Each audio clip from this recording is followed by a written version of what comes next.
What's going on, everybody? So today we're going to be taking a look at what happened on my Jeep WJ when we broke it the other day.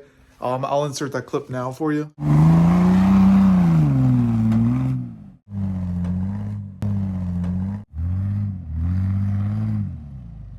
So yeah, obviously that's not a great sound. So we're going to go ahead and pull the WJ in the garage. We'll take it apart, see what's up with it. First, we got to clean this garage out. I have Jeep parts everywhere. The garage is literally full of Jeep parts. I got a set of 37s here.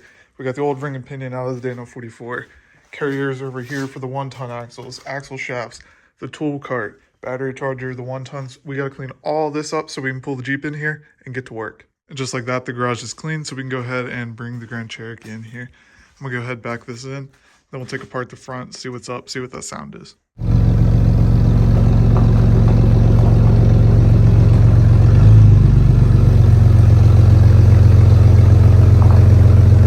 I really need to wash this, but it is not going to make it to the car wash today because we have to take apart the front end.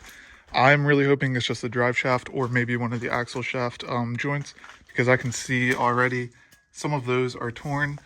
It looks like both sides are torn, honestly. So we probably need a new set of those anyway, but I'm going to go ahead and put that off for as long as possible. Hopefully we can get the other axles built before we need to go ahead and replace those.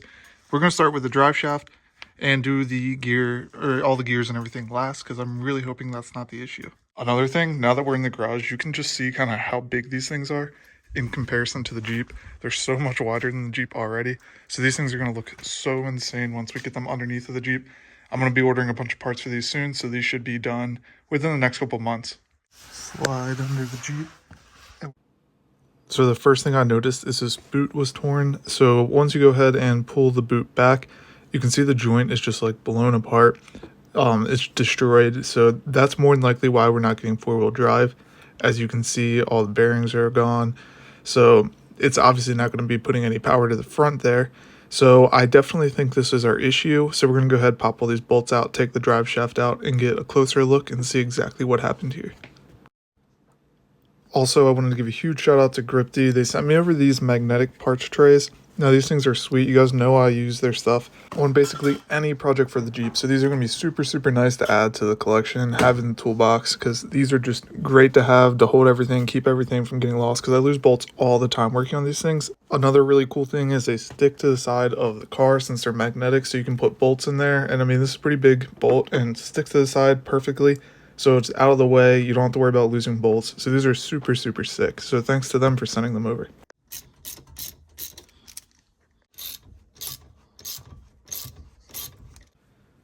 All right, so the front is all taken apart. Got all the bolts out and the straps out. So now we just have to go ahead and do the back and repeat the process basically, and then drop the drive shaft out of the Jeep. So literally the second I popped this part off, the end piece just dropped straight off the drive shaft. It just fell apart. And I don't know if you guys ever swapped yours, but that is definitely not supposed to happen. You can actually see all the little bearings down there in the end, but they definitely fell down there and were doing nothing to help this drive shaft give power. So I'm definitely thinking this was our issue. All right, so the drive shaft is fully out of the car in 2 pieces, which is definitely not ideal, but this was pretty much the easiest thing to go wrong. But if I can get the camera to focus, you can actually see all the little bearings down there, but they fell so far through that they weren't really getting any engagement with the rest of the drive shaft, so we weren't getting any power to the front end, which is why we didn't have four-wheel drive. Now, I'm kind of not upset that this was the issue, because this is a whole lot easier to replace or fix, and I can still drive the car in the meantime without this, because if it was the ring and pinion, that would technically, it would be cheaper, but it would be a whole lot more time, and I just really don't feel like doing a ring and pinion on an axle I plan on swapping out in a couple months anyway, and I had to do ring and pinion on those axles, so I just really didn't want to do that at all.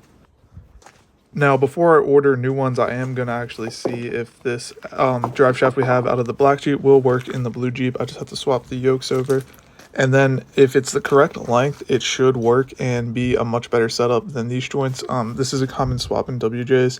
So I'm going to see if this would possibly work. I'm going to get the measurements and just see if this will extend that far. If it does, I'll take the yokes off the black Jeep, put this one in that Jeep, and then we'll install the double card end one in the blue Grand Cherokee. Be a whole lot easier and a whole lot cheaper. But worst case, I'll go ahead and order a new drive shaft front and rear for this Jeep, just because I want to keep wheeling it until the 1-tons are done, and then once it's done, we'll have to get more drive shafts anyway. but it'll be nice for the time being because this thing's really fun to off-road, and it kind of sucks it's broken because we could really go off-roading every weekend if we want to in this Jeep. But I do think this was definitely our issue and why we weren't getting any power to the front end. Also, these boots are probably going to need replacing if the joints aren't already bad. If they are, we'll probably need axle shafts.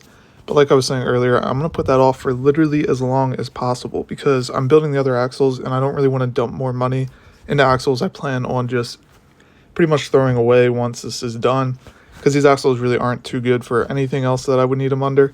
So we'll probably just get rid of these axles altogether. But if I have to, we'll go ahead and order another set of those up and replace them. But like I was saying, I don't want to do that because I want to finish these and I need all that stuff and a ton of money to build these anyway. I'm about to order a ton of parts for these to get them underneath the Jeep soon. So that should be coming. You'll see a bunch of episodes on building the 1-tons and all the stuff needed. But for now, we got to go ahead and figure out our drive shaft situation so that way we can hit the trails again and make some more cool videos off-roading, because I really do enjoy off-roading this thing compared to the Wrangler. Another thing that I did want to touch on is we were measuring for like coilovers and stuff like that. And for once, the axles are under there. And I want my coilovers to stick through the hood just because I really like that and it'll be really cool. And with some just basic measurements, I mean, given these probably won't be too accurate, we're looking at about 7 inches out of the hood with the current coilover setup I'm looking at. I still haven't decided on the coilovers or anything. But basically, we'll have our hoops come up through the hood on each side. Then the coilovers obviously mount there into the axle. And then we'll probably need a bar to go across just to stabilize everything and keep it all like rigid and strong. But we're definitely looking at coilovers through the hood because I think that would look sick. So comment down below what you guys think. Should I put the coilovers through the hood? Honestly, I'm probably going to do it either way. But I just want to get you guys' opinion on it. If you guys think that would also be cool, I think that would turn out sick. And basically just building this Jeep exactly how I want throughout the whole thing. So it's definitely something to consider now before we get all the parts and can't do it anymore. These axles, I'm going to go ahead and order the ring and pinion, lockers, like master rebuild kit, shims, bearings, seals, all that kind of stuff, and start to get these put back together because we need to finish these fairly soon. And then tomorrow I'm going to measure for the drive shaft lengths and get this one swapped out either with this, or we'll go ahead and order a new one and get all new drive shafts in the Grand Cherokee. Same ones that the Wrangler has, because I've not had a single issue with those and they're super strong. So it's definitely a route I want to go if I do end up having to order drive shafts. So we'll call the guys over at Adams once we have the measurements and everything so they can custom build us drive shafts. So that way we don't have to worry about these breaking anymore. Also, I'm going to have to order a mirror. Still haven't gotten one of those. I never placed the order because they were back ordered. So there really wasn't a point. But off-roading sucks without this. So we're going to have to order a mirror soon. And I also need to wash this thing because you guys can see how filthy it is. I got to get the salt off of it because it's just going to rust if I leave it on there. The salt kills the cars. So I'm going to take this to the car wash soon, get it all cleaned up. But that basically wraps up the video, guys. So thank you for watching it. I'll see you in the next one.